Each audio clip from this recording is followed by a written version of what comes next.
Welcome back to Good Day Columbia. Time now is 7:56. The things that goes on during a commercial break. All right, folks, but let's get straight to it. It's that time again. Our movie expert, Brandon Davis, is here to talk about what's doing the box office. And today, Brandon, we're focusing on Sin City, a dime to kill for. Sure are. First off, this movie, no doubt, for a mature audience, though. Yeah, this one's rated R, so don't take the kids. There's violence in this movie that just seemed like it was just there to put extra violence. Really? It was really over the top. I mean, I'm not against violence in movies. I have no problem with it if it's necessary. But you know, But for you to say over the top, it was that's... a little over the top. It felt like. Okay, so it isn't all in black and white though. So you know. Yeah, we're gonna get to that in a moment. What do you think about the whole black and white issue?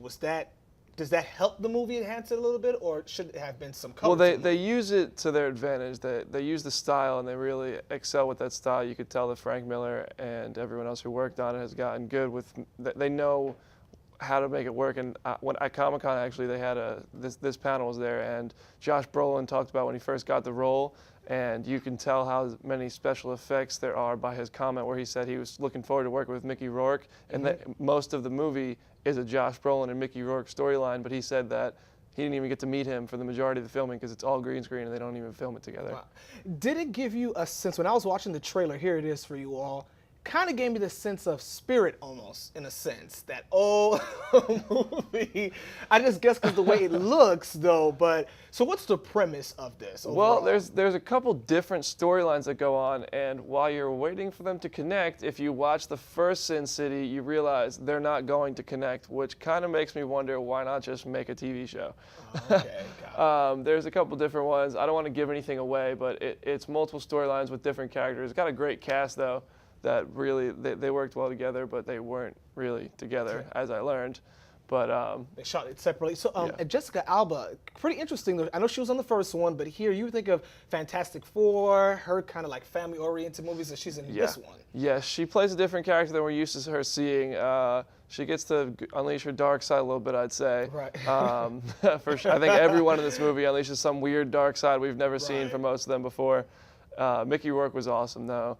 But yeah, Jessica Alba definitely, it was different for her. It was dark, it was violent, it was, yeah. Gee, do you know what took so long, though? Because the last movie was in 2005. Yeah, that's the problem. Like, I remember a few weeks ago, or months ago now, I was talking about the 300 sequel, right? And they wait so long for these sequels, and sometimes people forget about them, and that's why I don't think this movie's going to have a great box office. I don't think that many people are going to go see it. It loses its appeal. Got it, definitely. But hopefully the cast would kind of help that out with some of those names that they have. Great cast. Absolutely great cast. All right. Apart from that, what else can we see in the box office this weekend? We have, with football season right around the corner, you have If the Game Stands Tall, and also If I Stay, which kind of looks like a chick flick, but between you and me and everyone who's watching, it does look pretty good. It does look pretty good. Okay.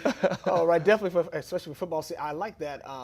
So what's your rating? What do you think? Bottom line, I'm giving this one a 5.5 out of 10. Wow. It seems like it was really true to the comic books, and it seems like this is what would happen if you turn a comic book into a movie with some of the violence and all the stuff that happens, but sometimes that just doesn't translate well. All right, you heard it, folks. Brandon Davis, our movie expert here every weekend, telling us what movie you could go try to see. But like you mentioned, it's not a family. Go see Guardians. Oh yeah. Oh, I saw. Oh, by the way, really quick, I saw Guardians. I actually did, and it was great. It was awesome, especially the whole that thing that they were trying to get. The like orb? The orb. I can't say anything. It was I can't say too much, but it was kind of interesting in how the raccoon kind of took the movie. Oh, and originally he wasn't even in the first script. That character was not even written in, and then they wrote him in later scripts, and I think he steals the show. And I am Groot. Yeah, I am Groot. Go see Guardians of the Galaxy if you haven't, because everyone else has. All right. Okay. All right, folks. That's more Good Day after the break. Stay with us.